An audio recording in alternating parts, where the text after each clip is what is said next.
Hi, welcome to this episode of Patient Education for the Educated Patient.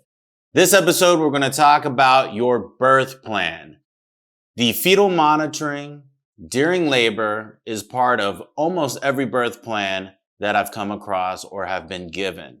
These templates for birth plans people find on the internet, they find on their hospital tours, but there's always some template or some checkbox about how often to monitor the baby's heart rate while you're in labor.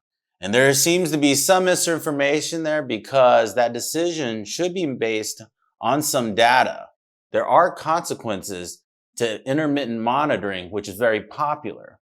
Of course, you want to monitor the baby as little as possible because that can restrict your mobility during labor.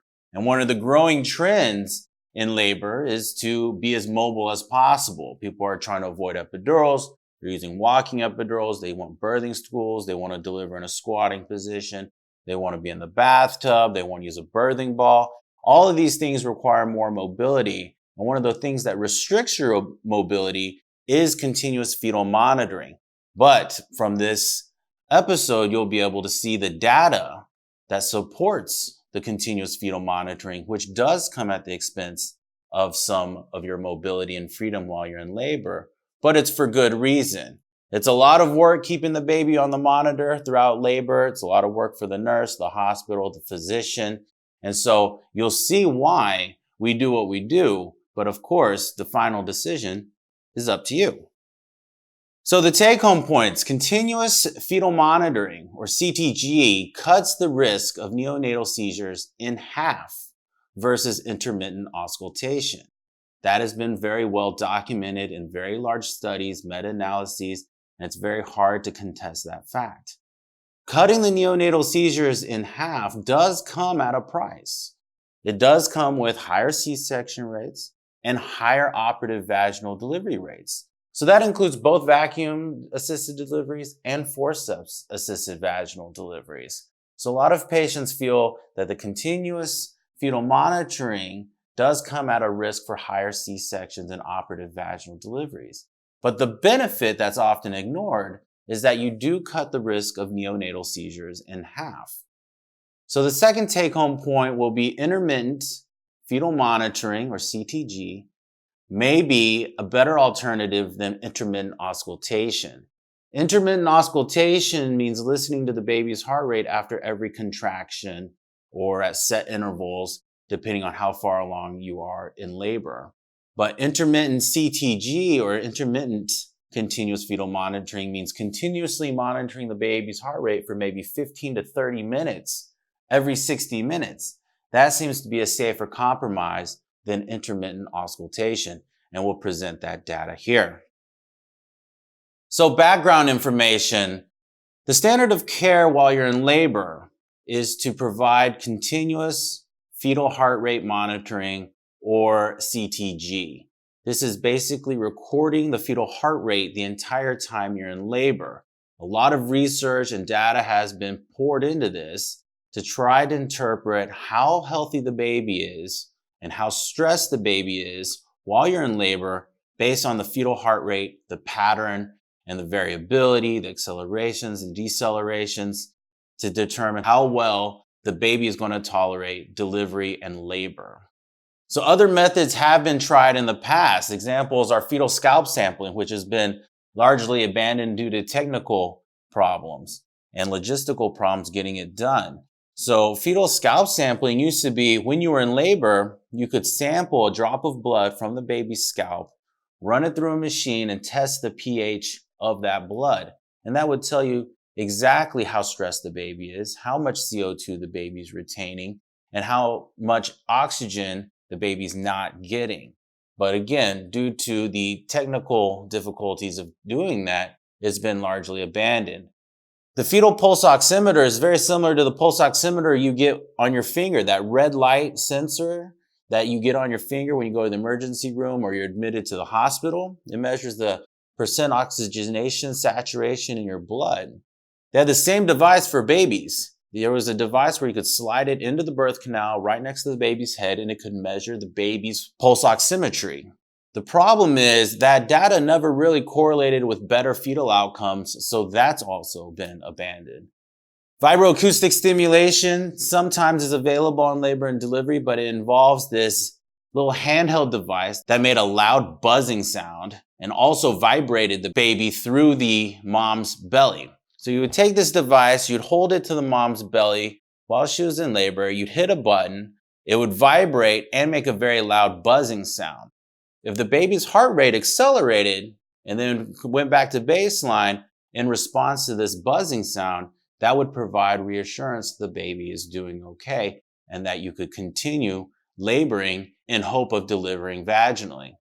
The last thing, fetal ECG or fetal electrocardiogram is newer, more research-based and not widely available. But at this point, continuous CTG or continuous fetal monitoring is still the standard of care and what is used on most labor and deliveries. So fetal heart rate assessment, like I said, it's very hard to get any kind of sense how well the baby is doing when you're in labor. You got to remember, you've been pregnant for probably over 400,000 minutes. The last thing you want is something to go wrong in the last 30 minutes. So continuous fetal monitoring is depicted in the picture on the right side of the screen. You can see this cyan line is recording the fetal heart rate. And this purple line here is recording the maternal heart rate. And this green line is the contraction pattern of the uterus. And that's telling you how frequently there are uterine contractions. So the key to evaluating or interpreting the fetal heart rate into fetal well-being depends on the fetal heart rate baseline, accelerations, decelerations, types of decelerations in relation to the uterine contraction pattern. This is as opposed to intermittent auscultation or intermittent Doppler. That is assessing the fetal heart rate either after every contraction or at set time intervals, depending on how far along you are in the labor process. And so one is continuous, you're tied to a machine, but they do have wireless ones now available on some labor and deliveries, but it can restrict your mobility, but it provides more information. The other one provides less information, but you have a little bit more mobility and freedom during labor. So comparing these two, there have been several studies. This is a large meta-analysis trying to combine all these studies into one to see if there really is a benefit to continuous fetal monitoring or listening to the baby's heartbeat nonstop. And you can see that this study looked at 20 different outcomes and compared continuous monitoring to intermittent monitoring. And the most important outcomes are, like we talked about, a lower rate of neonatal seizures.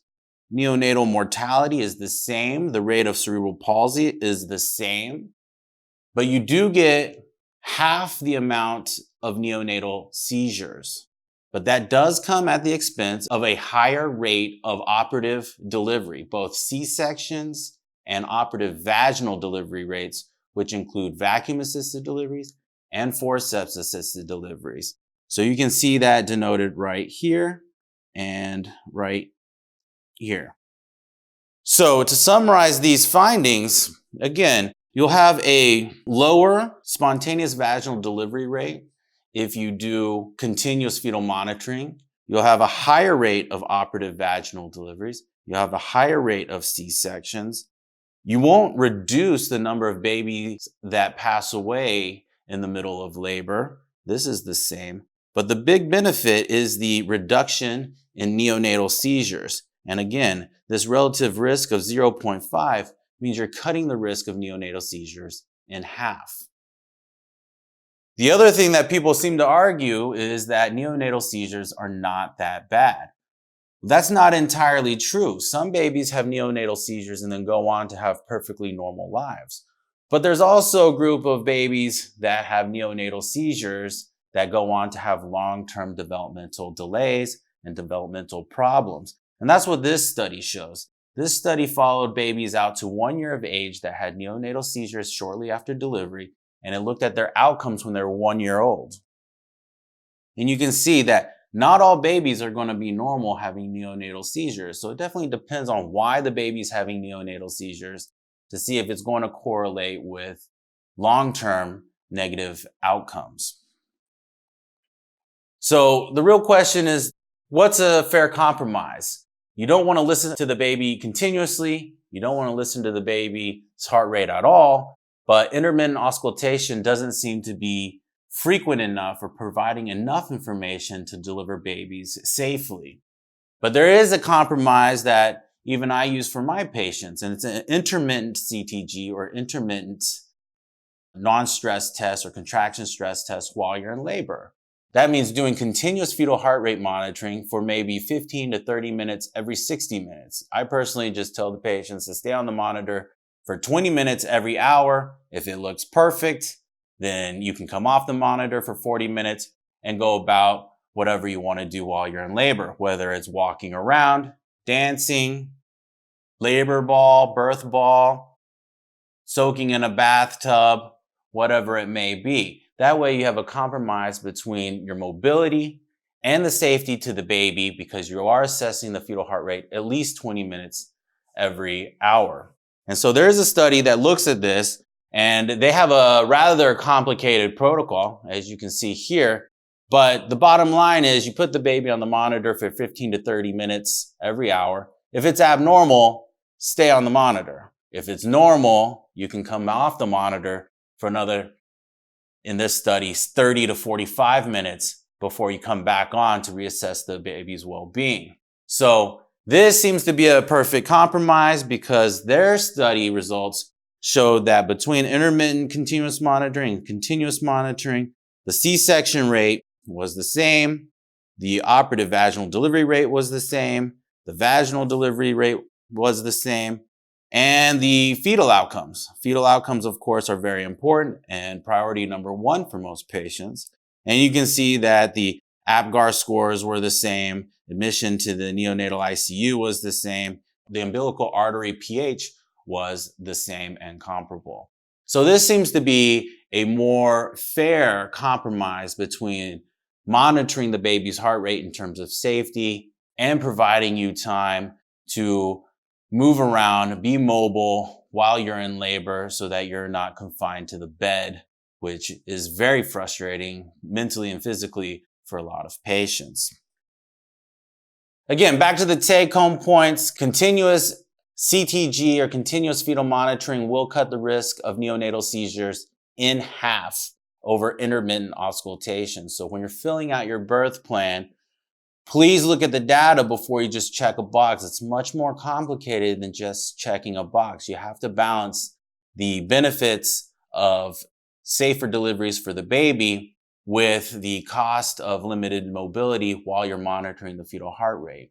But the good news is a lot of labor and deliveries are starting to get these wireless monitors so that you can go about doing whatever you want while you're in labor and listen to the baby's heart rate at the same time. So we are trying to accommodate patients to move around and be mobile in labor with these wireless fetal heart rate monitors. But you have to remember, just because there's a higher risk of C-section, a higher risk of operative vaginal delivery, you're not increasing the risk to the baby in terms of fetal death, but you would be increasing the risks for neonatal seizures if you don't do continuous monitoring for at least a little bit every hour. So the last take-home point, intermittent CTG, again, may be a safe alternative instead of just intermittent auscultation. That's just simply not enough monitoring, doesn't provide enough information about the fetal well-being to deliver that baby safely. So that's the end of this episode. I hope you found this information helpful. If there's any questions or comments, obviously leave them below. Please stay tuned for our next episode. This is Dr. Chang. Stay healthy and stay educated. Thank you for watching this episode of Patient Education for the Educated Patient. I hope you found this content both helpful and meaningful, and that you'll be able to use it to live a healthier life. If there's any questions, please leave them in the comments section below. I do welcome feedback, so please also leave me any comments or suggestions in the comments section. Please subscribe and turn on the notifications, and I hope to see you at the next episode. Until then, stay healthy and stay educated.